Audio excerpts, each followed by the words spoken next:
We welcome you back to our program, and of course we are featuring on Fridays at this time of the year what goes on out there in Laguna Beach and Laguna Canyon at the Sawdust Festival. And our artist guest today, Katie Clark, is with us today, and welcome to the program. Good to have you with us. Photography. Everybody today has, you know, their telephone is a camera pretty much anymore, but there's still people like you who do fine art photography, but using modern technology. Certainly. We actually are in the process right now of really changing photography and the different mediums that we print on. Digital photography has changed the whole aspect of the different mediums that we can print on. We have printing on metal, we have printing on plexiglass or acrylic panels, we have printing on wood floor and on vinyl on walls. So right now the industry is exploding with different ways for doing interior design and also for in hotels, restaurants, casinos. You'll see it a lot out there right now. We'll take a look at a couple of your paintings, a couple of your works. And this particular piece right here, I don't know if there's a name for it or not, but it looks like maybe raindrops somewhere. Mm-hmm. And this is actually printed on, I'm going to turn it sideways, Ken. This is printed on a, I guess it's what, about a 1/4-inch piece of Aluminum dye-bond is the name of the material. Okay.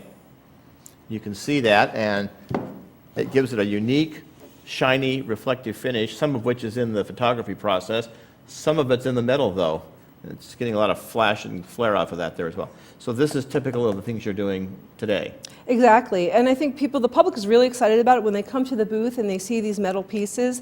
They're looking behind it, they want to see exactly how it's done, and it's done by a very special process with a very expensive printer and a special company that we use. And actually what happens is through the metallic process, you can see the metal coming through on the images where there is white in the photograph. So it gives the luminosity and it really gives a three-dimensional feel to the imagery. It's beautiful indeed and rather unique. A lot of us, I know these days, have these laminate floors, which is somewhat similar. It's a similar, not exactly the same process, but a similar idea. But you've actually done that with the floor of your booth.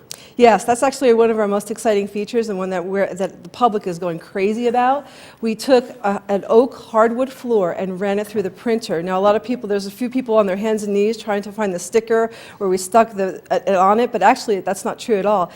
The actual wood went right through our printer. It's a flatbed printer, and it's through a heat process. It's actually burned into the wood on the floor, and then on top of that we put a sealer. So we're really, really excited about it. It's the first time we've ever done it, and we're really getting a great response. And we may be seeing that in restaurants, hotels, and casinos in the future with that process. Exactly. Actually, I even heard that Starbucks is doing it right now. So if you go in there, you can actually see their logo, and you can see different things on the floor. If you've ever taken a photography class, one of the things you do is test strips or test prints. Mm-hmm. And this is how they're done on aluminum. Exactly. This is a sample you might show a client for some various treatments in a facility they might be putting together. Exactly. So this is actually the process where we take the colors that we have from our digital camera, we generate the colors on the computer, and then we run tests through to see how the colors and the styles print on the different mediums. This is actually a cool toned aluminum, and for a client it might show them different aspects of color and design that they can use before we go really big, because it is an expensive process to print on these mediums, so we definitely want to get it right first time around. That's really, really neat indeed, and don't have to carry around those little envelopes with sliding across the floor. It's kind of neat. You also sort of got hooked, if you will, on the Sawdust Festival in 2007. They assigned you to a project and sort of pulled you in, so to speak, I guess. Mm-hmm, certainly. Can I show that book? Did you bring it? Sure can, yes. That was actually the part of the brochure for the 2007 Sawdust, and you took pictures of the artists. Exactly. So here's an example of a card. And then this is actually the pass that we hand out this year for the Sawdust Festival. That image is also on a lot of the buses going throughout Orange County, which is really exciting. That's Gavin. He's a art blower. He's a glass blower at the Sawdust Festival, and we're really excited about it because it's really gotten a lot of mileage on the imagery. I think it's iconic images of the Sawdust Festival. The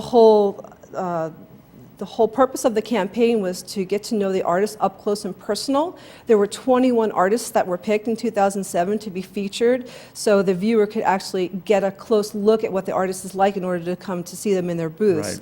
Right. So we're really excited about that. We're still using these images. This is, in case you remember 2007, that's what it looked like. And again, it had This is the brochure actually for this year. this year's brochure. Okay. That's the map, and that's the brochure that everyone Right. gets when they come to the Sawdust Festival. One thing we would suggest you do is get one of these because it's got the map and it shows where all the food concessions are and all the different art booths as well. While we have that up, what is your booth number this year? My booth is number 241. Okay. We're right behind the Sawdust Studio where they do a lot of classes. All right. We'd love to have you come by and take a look at all the really fun things that we're printing on. Especially check out that floor. Sounds very, very exciting indeed.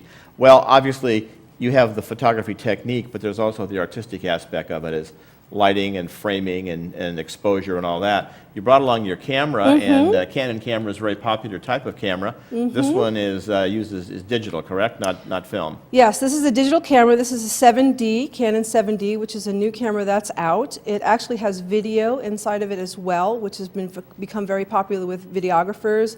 They're actually making motion pictures and commercials with cameras like this now for video. As a still photographer, I use it mostly for my still pictures, so this is the type of camera that I may use for some art pieces.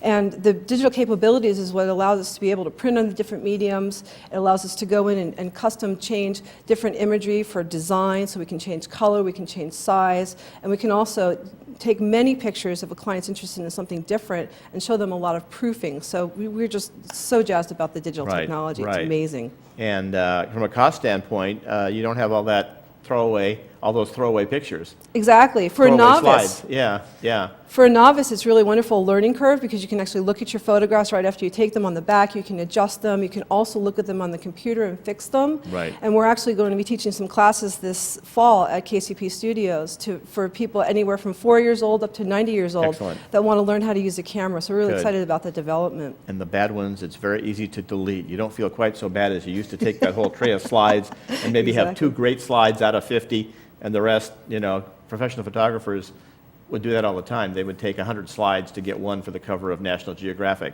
Exactly. And My editing process for weddings used to be throwing images into the garbage can. Now it's just deleting them off the screen, so it's Right. also great for the environment. right. Here's, I believe you were part of this as well. We were actually published in Beverly Hills Lifestyle magazine this spring. We have an article in there talking about actually our art that we do in the different substrates, how we're working with interior designers and art dealers in order to install these beautiful pieces into commercial projects, so hotels and casinos and resorts. We have a big piece at Aliante Casino in Las Vegas. It's a 10-foot by 20-foot by 10-foot size piece behind the steakhouse bar there. And we also have a full wall at Anaheim Hilton.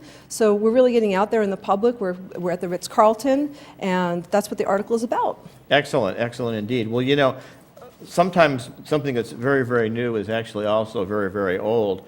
For those of us that have taken those photography classes many years ago back in community college, they would always give us a little bit of a history of photography.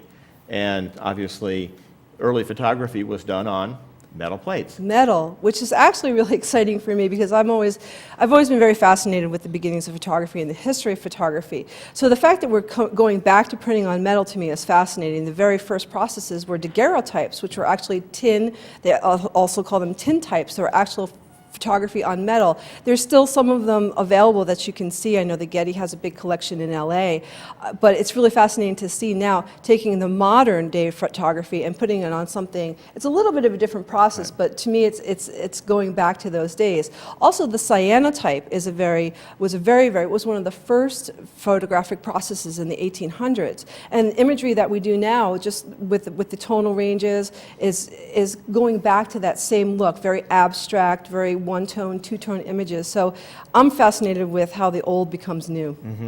When you're not on assignment, not doing a wedding, not doing something for a client, and you just have your camera with you, what interests you as just a photographer, not to sell, not to do anything with, just to shoot? What do you like to just take pictures of? Well, that's an interesting question because for money and for clients, I've always done weddings and portraits and children. So when I step outside and I put my photographer hat down as a paid photographer, my love is art. My love is exactly what we're showing right here. It's the way that light falls onto water, or maybe the way the birds are flying with the wind blowing. It's capturing that moment in nature, to me, that you can't see again, and actually bringing it out to the public. I think a lot of people that come to the booth really feel calming when they come into the booth, a very calm, happy feeling. And I think that through my nature photography, that's my way of just connecting with nature and really showing people what's inside of me instead of what's outside of me. So that's, I think, my most fun projects in photography. Kind of neat. You mentioned the classes coming up. If people visit your booth, is there information there they can pick up on attending Yes. those classes? Good. Yes, we're going to have a schedule coming out for the fall, so we'll have information for that in the booth, and we're also going to be posting it on our website and on Facebook pretty soon. Good. You're probably at the booth as often as you can. Normally you're there most of the time, or during the day at least? We're there as much as we can be. It's Yeah. a 10 to 10 schedule every day, so we try to manage as much as possible. So we'd love to see you. Do you produce any work during the time of the festival, or are you so busy at the booth that you don't have time to go out and do any new projects?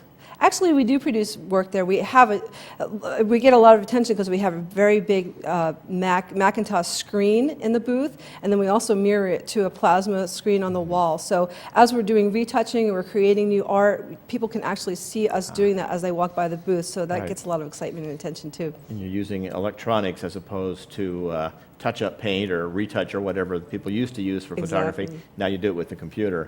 Very exciting indeed. Future projects besides the classes, do you have any trips planned or any adventures where you'll be going to some foreign exotic land to take pictures?